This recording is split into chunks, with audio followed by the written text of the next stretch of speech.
नमस्कार मित्रों, मैं विनोद राजपूत बेसिक एस्ट्रोलॉजी में आपका स्वागत करता हूं।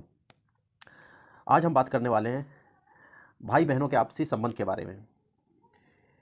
कभी आपने देखा होगा भाइयों बहनों में बहुत ही ज़्यादा आत्मिक प्रेम देखने को मिलता है और कभी कभी ऐसा आता है कि भाई भाई आपस में दुश्मन बन के बैठ बैठ जाते हैं। तो ऐसा क्यों होता है? तो जो कुंडली है वो भी हमें ये बताती है कि आपसी जो भाई बहन का संबंध होगा वो कैसा रहने वाला है। उनमें आपसी मतभेद रहेगा, आपसी मित्रता रहेगी, मतलब कैसा उनका संबंध रहेगा, ये भी हम कुंडली से देख के पता कर सकते हैं। तो आज मैं आपके लिए कुछ सूत्र लेके आया हूँ। इस सूत्र का उपयोग करके आप भाई बहनों में जो संबंध रहने वाला है उस संबंधों के बारे में जानकारी प्राप्त कर सकते हैं। तो सबसे पहले कुंडली में आप जानते हैं जो पहला भाव होता है, पहला भाव लग्न कहलाता है। किसी भी जातक की कुंडली में जो पहला भाव हो गया ये लग्न कहलाता है। और ये किसको प्रदर्शित करता है?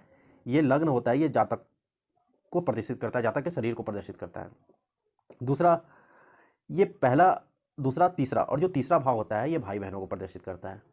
ठीक है, तो इन्हीं दो भाव से आपसी रिलेशन कैसे होगा इन दोनों भाव का, इसी पे ये सूत्र अप्लाई होने हम करेंगे। ठीक है, और किसी भी भाव का आज हम मतलब ध्यान नहीं देंगे क्योंकि हमने को भाई बहनों के आपसी संबंध के बारे में जानकारी प्राप्त करना है, तो हम इन्हीं दो भाव पे फोकस करना है आज हमको। ठीक है, तो ये हो गया लग्नेश और ये हो गया तृतीयेश। तो लग्नेश और तृतीयेश जनरली हम देखते हैं तो ये दोनों भाव की जो राशि होगी, जो यहाँ पर दोनों भाव में जो ग्रह आएंगे, जो भावेश आते हैं उनका आपसी मित्रता और शत्रुता देख के कई होते हैं ऐसे ज्योतिष उनके आपसी संबंध के बारे में बता देते हैं। पर जनरली देखा आता है तो इन दोनों का आपसी संबंध मतलब ऐसा संबंध मित्रता तो आती ही नहीं अब। ठीक है, तो वो जो सूत्र अप्लाई करते हैं इनमें एक सूत्र अप्लाई करने से हम कभी भी ये नहीं बता सकते कि उनका आपसी संबंध कैसे रहने वाला है। इनके लिए ज्योतिष में कुछ सूत्र बताए गए हैं, तो वो सूत्र मैं आपको लेके आया हूँ। तो उस सूत्र के बारे में हम आगे चर्चा करते हैं। तो हमारा जो पहला सूत्र है, पहला सूत्र क्या बता रहा है? जो लग्नेश हो गया और तृतीयेश। ठीक है, लग्नेश कौन सा हो गया हमारा? लग्नेश पहला भाव और तृतीयेश तीसरा भाव। तो लग्नेश और तृतीयेश, तो पहले भाव का जो लॉर्ड होगा वो लग्नेश कहलाएगा और तीसरे भाव का जो लॉर्ड होगा वो क्या कहलाएगा? तृतीयेश कहलाएगा। तो लग्नेश और तृतीयेश, मान लो कि यहाँ पर ये तो मैंने भाव लिखे हैं, पहला मतलब पहला दूसरा, ये भाव की नंबरिंग है। मान लो कि यहाँ पर कोई भी राशि होगी, जैसे ऐसे ही नंबरिंग लिखा होगा। मान लो यहाँ 2 नंबर लिखा होगा तो वृष राशि आ गई, तो 2 नंबर का जो भावपति होता है कौन होगा? 2 नंबर का शुक्र होता है। 2 आ गया तो यहाँ 3 और यहाँ 4 आ गया। ठीक है, यहाँ 2 आएगा तो 2 से हम आगे करेंगे तो यहाँ 3 तीसरा नंबर आएगा, चौथा नंबर आएगा। तो चौथा नंबर आ गया तो कर्क आ गया। तो कर्क राशि का जो लॉर्ड होगा कौन होगा? वो होगा चंद्र। तो यहाँ चंद्र आ गया और यहाँ क्या हो गया? लग्नेश कौन बना? शुक्र बन गया और ये यहाँ पर जो तृतीयेश हो गया चंद्र हो गया। तो ये दोनों की आपसी मित्रता देखते हैं। मित्रता भी कैसी देखनी है हमको? पंचदा मैत्री देखनी है। जब भी पंचदा मैत्री के बारे में देखो, जो जिनको ज्योतिष की थोड़ी जानकारी है वो तो मतलब उनको तो पता होगा पंचदा मैत्री क्या होती है। और जिनको नहीं भी पता होगा, जो पहली बार हमारा मेरा वीडियो देख रहे होंगे, तो उनको मैं बताना चाहूँगा पंचदा मैत्री जब भी आप अपना डिटेल भरेंगे किसी भी ऐप में, कुंडली के ऐप में अगर आप डिटेल भरते हैं तो डिटेल भरने के बाद जब आप उस पेज को डाउनलोड करेंगे या डाउनलोड का ऑप्शन होगा, जनरली जैसे मैं यूज़ करता हूँ तो मैं एस्ट्रोसैज ऐप यूज़ करता हूँ, तो उसमें डिटेल भरने के बाद जब हम उसको डाउनलोड करते हैं कुंडली को, तो डाउनलोड करने के बाद पेज में एक लास्ट में एक पंचदा मैत्री करके एक डिटेल भरा होता है।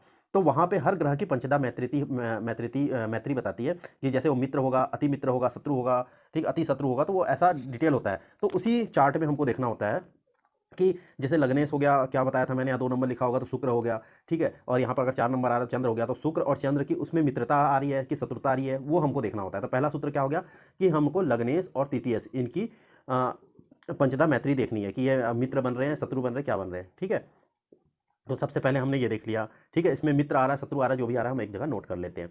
अब दूसरा सूत्र क्या कहता है? दूसरा सूत्र कहता है कि एक दूसरे से प्लेसमेंट कैसे होनी चाहिए। मान लो कि यहाँ पर जो लग्नेश आ रहा है वो आ गया अपना, यहाँ पर 2 नंबर लिखा हुआ मान लो तो शुक्र आ गया। ठीक है, वृष लग्न की कुंडली है और यहाँ पर लग्नेश हमारा शुक्र बन गया।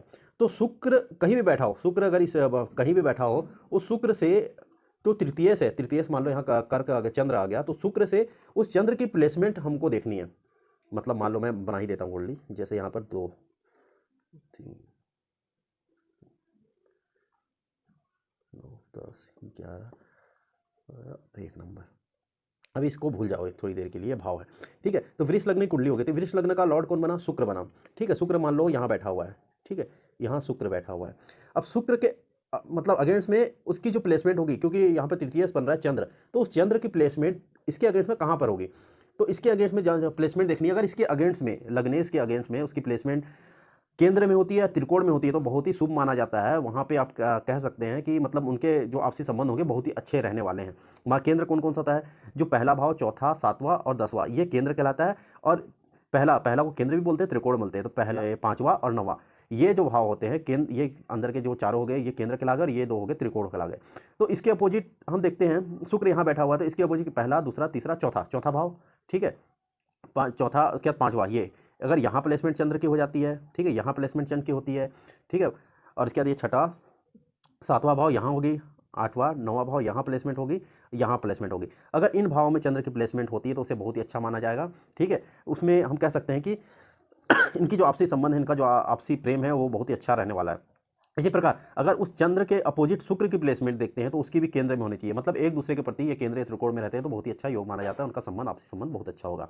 और इसी की जगह लगने से कोई भी हो, शुक्र हो, चंद्र हो, गुरु हो, उसके अगेंस्ट जो भी अपना तृतीयस बन रहा है, उन दोनों तृतीयस और लगनेश की जो एक दूसरे के प्रति प्लेसमेंट केंद्र या त्रिकोण में होनी चाहिए, तो उनका आपसी प्रेम, आपसी संबंध बहुत ही अच्छा होता है।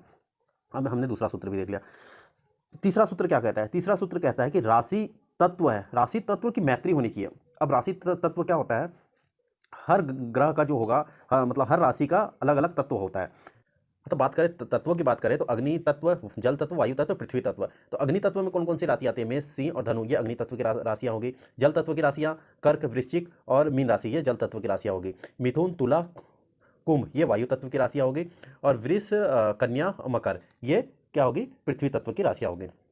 तो इन राशियों को आपसी संबंध देखते हैं। आपसी संबंध कैसा होगा? जैसे कि जल और अग्नि, अगर हम इनका नैसर्गिक गुण भी देखें तो जल क्या होता है? जल अग्नि को बुझा देता है, ठीक है। और जहाँ जल होगा वहाँ अग्नि पैदा नहीं होगा, ठीक। तो जल में अग्नि नहीं लग सकता, मतलब इनका अगर हम आपसी गुण भी देखते हैं तो एक दूसरे के विरोधाभास है। तो हम कह सकते हैं कि ये दोनों की आपसी क्या होगा? ये दोनों का आपसी मतलब एक प्रकार से शत्रुता रहेगी, इनके तत्वों की मित्रता नहीं रहेगी एक दूसरे की, ठीक है। इसी प्रकार अग्नि और पृथ्वी का देखते हैं। तो अग्नि और पृथ्वी का संबंध कैसा है? ठीक है। जल और पृथ्वी का संबंध कैसा है? अगर पृथ्वी क्या है? जल को धारण करती है ना। तो पृथ्वी क्या कर रही है? जल को धारण कर रही है। तो इसमें जल और पृथ्वी, वायु का, जल और पृथ्वी का आपसी संबंध हम देख रहे हैं। तो जल और पृथ्वी का आपसी संबंध क्या पता चला? एक प्रकार से मित्रवर्त व्यवहार एक दूसरे पे नजर आ रहा है, ठीक है। इसी प्रकार अग्नि और वायु को देख रहे हैं। तो वायु क्या करती है? अग्नि को सपोर्ट कर रही है। तो अगर कहीं भी अगर अग्नि प्रज्वलित हो रही है, अग्नि जल रही है, तो बिना वायु के वो नहीं जल सकती। तो इन दोनों का आपसी मित्रता हम लोग को जनरली प्रदर्शित हो रही है कि इन दोनों की आपसी मित्रता है। इसी प्रकार वायु और पृथ्वी की, ठीक है, वायु और पृथ्वी का आपसी शत्रुता होता है, ठीक है। तो तेज वायु क्या होती है? जमीन को उखाड़ने लगती है, ठीक है। जल भूमि कटाव की स्थिति आ जाती है। तो ये दोनों की आपसी क्या होगा? शत्रुता रहती है। इसी प्रकार इन तत्वों की आपसी जो शत्रुता और मित्रता हमको देखनी होती है। जैसे कि मान लो कि यहाँ पर एक नंबर है, ठीक है, मेष लग्न कुंडली है, तो 1 2 3, तो एक नंबर आ गया। और यहाँ पर क्या हो गया? तृतीय 3 नंबर आ गया। तो 1 3 वायु और अग्नि की क्या होगी? मित्रता होगी। तो यहाँ पर अग्नि तत्व की राशि आ गया, वायु तत्व की, तो हमको क्या होगी? दोनों की मित्रता देखने को मिल रही है। अब मान लो 2 नंबर की कुंडली होगी वृष लग्न की, तो यहाँ कर्क आ गया और यहाँ पर आ गया वृष लग्न। तो कर्क और वृष देखते हैं, 2 और 4 कहाँ आ रहा है?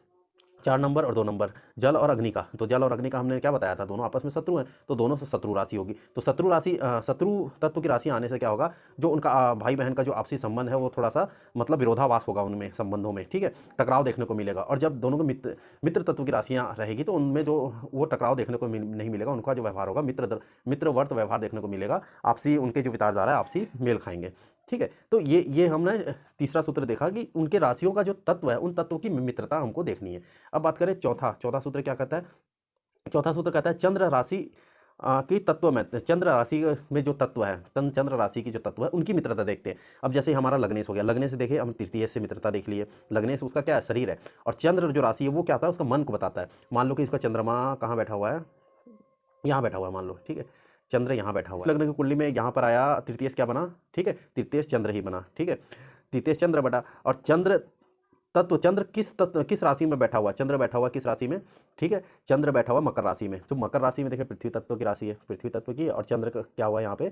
4 नंबर कर्क। तो जल और पृथ्वी क्या है? आपसे मित्रता प्रदर्शित करते हैं, जल और पृथ्वी, ठीक है। तो इसमें मित्र जो उनका ये तो मतलब बाहरी जो लग्नेश और इसकी मित्रता क्या बताती है? ये बाहरी मित्रता बताती है कि मतलब बाहर व्यवहार, जो बाहरी रूप से व्यवहार जो कर रहे हैं उनमें ये आपसे संबंध बता रहा है। और चंद्र और तृतीयस की जो आपसी संबंध तत्व मैत्री बता रहा है, ये क्या बता रहा है कि उनका अंदर से व्यवहार कैसा होगा, अंदर से उनकी विचारधारा कैसे होगी, अंदर से उनका सोच कैसा होगा, उनका आत्मीय संबंध कैसा रहने वाला है, ठीक है। तो ये उस चीज़ को बता रहा है, ठीक है। मतलब कहने का मतलब ये, अगर इन दोनों की आपस में शत्रुता रहती है, किसकी? लग्नेश की और तृतीयस की। लग्नेश और तृतीयस की मित्र शत्रुता होती है तो आपको दिखेगा कि बाहरी रूप से टकराव तो बहुत है, परंतु क्या होगा, तृतीयेश और चंद्र राशि, चंद्र जहाँ बैठा हुआ उसकी राशि, दोनों का आपसी जो मतलब तत्व मैत्री अगर देखने को मिलती है तो क्या होगा, बाहर से तो टकराव देखने को मिलेगा, पर एक दूसरे के प्रति जो अंदरूनी प्रेम है वो उनके मतलब रहेगा। कभी भी ऐसा अगर उनमें ज़्यादा विपत्ति आ जाती है तो ऐसा प्रेम क्या होगा, एक दूसरे को मतलब मिलाप कर देगा, ठीक है। दूसरा, अगर इसकी अपोजिट बात करें तो चंद्र तत्व की राशि जो है, ये दोनों में आपसी में क्या होगा, शत्रुता होगा, और जो लगने से मित्रता होगी। तो क्या होगा कि अंदर से एक दूसरे के प्रति कटुता रखेंगे, एक दूसरे के प्रति विरोधाभास अंदर से तो होगा, पर बाहर क्या होगा, दिखावे का एक दूसरे का जो संबंध रहेगा, प्रेम एक दूसरे पे दिखावा जो वो ज़्यादा दिखेगा उस संबंध में, ठीक है। तो ये चौथा फार्मूला भी हमको पता चल गया कि चंद्र राशि तत्व मैत्री भी देखनी है। पांचवा क्या होगा, तो जो एक का जन्म लग्न दूसरे कुंडली के 6, 8, 12 में ना हो। अब मान लो कि ये वृष लग्न की कुंडली है, ठीक है, वृष लग्न कुंडली, और दूसरा का जो लग्नेश बन रहा है, ठीक है, दूसरा का जो लग्न राशि है वो इसके 6, 8, 12 में ना हो। मतलब ये हो गया छठा भाव, ये होता है 8वां भाव, ये 12। अगर उसका लग्न जो बन रहा है वो यहाँ पे जैसे 7 नंबर, ये मतलब मान लो कि वृष लग्न कुंडली, यहाँ 7 आ रहा है, 9 आ रहा है, 1 आ रहा है, एक मेष राशि हो गया, तो उसका जो लग्नेश होगा उसके भाई बहन का, वो लग्नेश होगा वो मेष राशि का नहीं होना चाहिए, तुला राशि का नहीं होना चाहिए, और धनु राशि का नहीं होना चाहिए। अगर इन राशियों का अगर उसमें लग्नेश उसके भाई का, अगर इसको इस जातक के भाई का या फिर बहन का होता है तो क्या होगा, उनमें फिर आपस में मतलब मतभेद देखने का, टकराव की स्थिति हमेशा बनी रहती है, तो उनमें वो आत्मिक वो प्रेम फिर नहीं रह पाता है।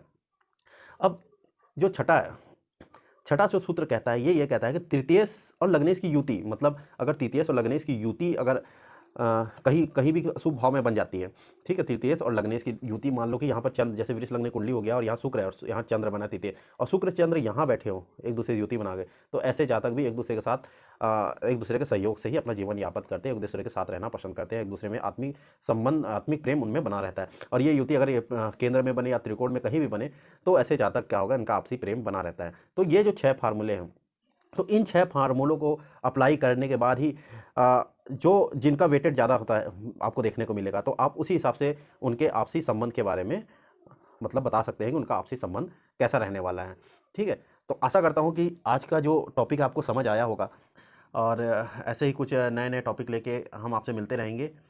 और अगर आपको वीडियो अच्छी लगी हो तो आप लाइक, शेयर, सब्सक्राइब जरूर करें, ठीक है। मिलते हैं अगले वीडियो में, धन्यवाद।